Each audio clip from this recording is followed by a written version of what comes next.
소설엔 마진이 얼마나 남을까? 작가정신 35주년 기념 에세이. 현역 작가 23인의 소설 생각. 김사과. 한 권의 책을 쓴다는 것은 규칙적인 생활을 요구한다. 글쓰기는 생각보다 일상을 지루하게 만들고, 반대로 생각하면 일상이 지루해질수록 글쓰기에는 좋다. 김이설. 7시부터 8시 기상 및 아이 등교시키기, 8시부터 10시 걷기, 10시부터 12시 간단한 집안일과 점심 식사, 12시부터 6시 카페에서 소설 쓰기, 6시부터 12시 저녁 식사 및 휴식 플러스 독서. 이 단출한 하루 일과를 만들기까지 걸린 시간이 무려 15년이다. 매일 6시간의 고정적인 작업 시간을 확보하기까지 걸린 시간이 무려 15년이라는 뜻이다. 그러니까 등단을 하고 15년 동안은 이럴 수 없었다는 것인데, 그럼 어떻게 썼느냐? 두 아이들이 유치원이나 학교에 가 있을 때, 아이들이 자는 동안, 혹은 기적처럼 엄마를 방해하지 않고 저희들끼리 잘 놀아줄 때를 놓치지 않고 장소와 시간을 가리지 않은 채 노트북을 펼쳤다. 언제 어디서든 쓸 수만 있으면 썼다. 노트북이 아니면 핸드폰 메모장에라도 쓰기라도 했다.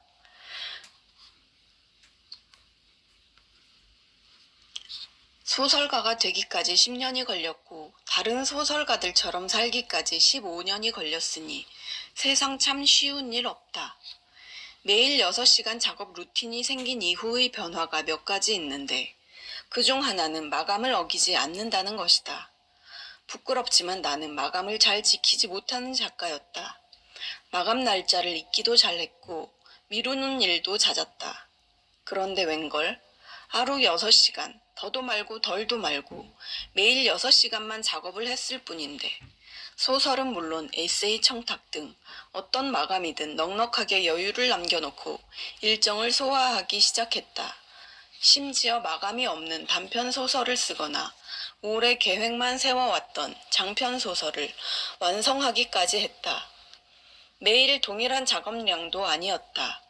원고지 70여 매까지 써본 적도 있지만 대체로 40~50매 내외였고 열매를 못 넘기는 날도 많았다. 그러나 동일한 작업량이 아닐지라도 매일의 반복, 꼬박꼬박의 힘은 무시할 바가 아니었던 것이다. 소설이란 결국 골방에서 혼자 쓰는 일.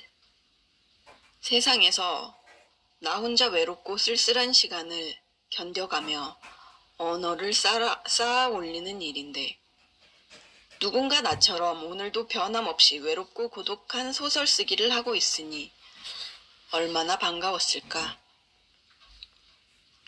박민정. 어느 날은 하루에 30매씩도 썼다.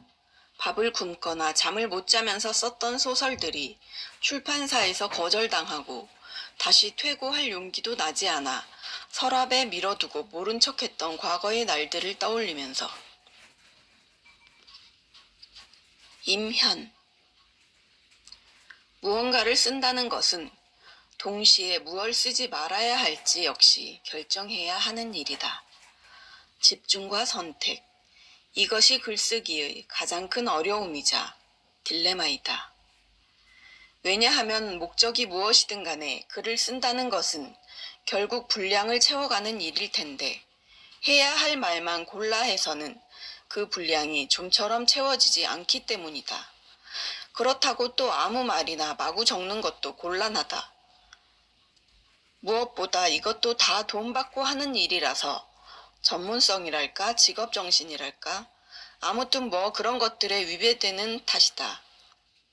글쓰기의 포로가 된다는 것은 아무래도 이 점을 먼저 극복해야 가능한 일이다.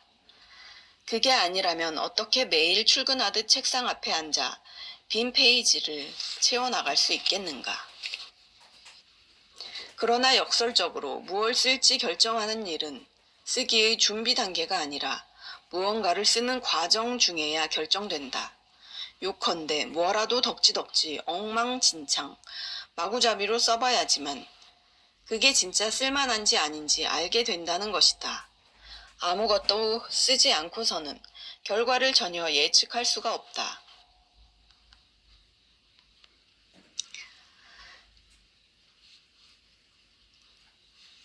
결국 소설이 써지지 않을 때 할 수 있는 일이란 소설을 쓰는 것 외엔 아무것도 없다. 그런데 뭘 써야 한다는 거지? 이것이 글쓰기의 난제이자 괴로움의 원천이다. 조경란. 작가로 살아가는데 없어서도 안 되고 잃어버려서도 안 되는 게 한 가지 있다.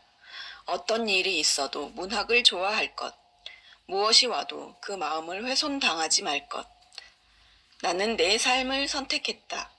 그러니까 소설이 있는 쪽으로.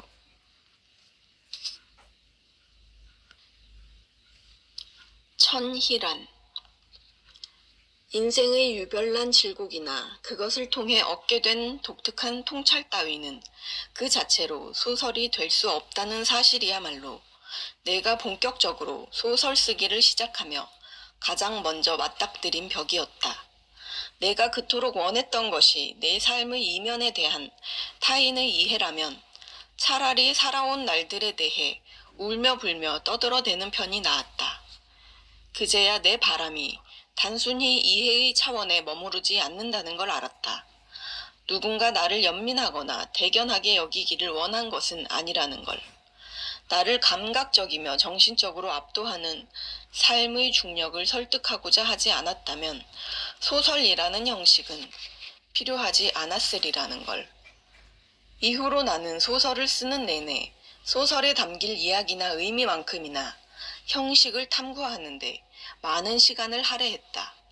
적절한 형식이 없다면 이야기는 구구절절 늘어놓는 한 사람의 속사정과 다를 바 없었다. 의도적으로 전통적인 서사의 규칙을 깨뜨리거나 산문적인 서술을 거부하기도 하는 것처럼 때로는 나름의 파격을 시도하고 실패하면서 내가 가진 이야기에 필요한 형식을 모색하고 그 형식적 시도들의 필연성을 스스로 설득하기 위한 내적 논리를 세워나가는 일은 한 편의 소설을 끝까지 써내는 일 이상의 의미였다.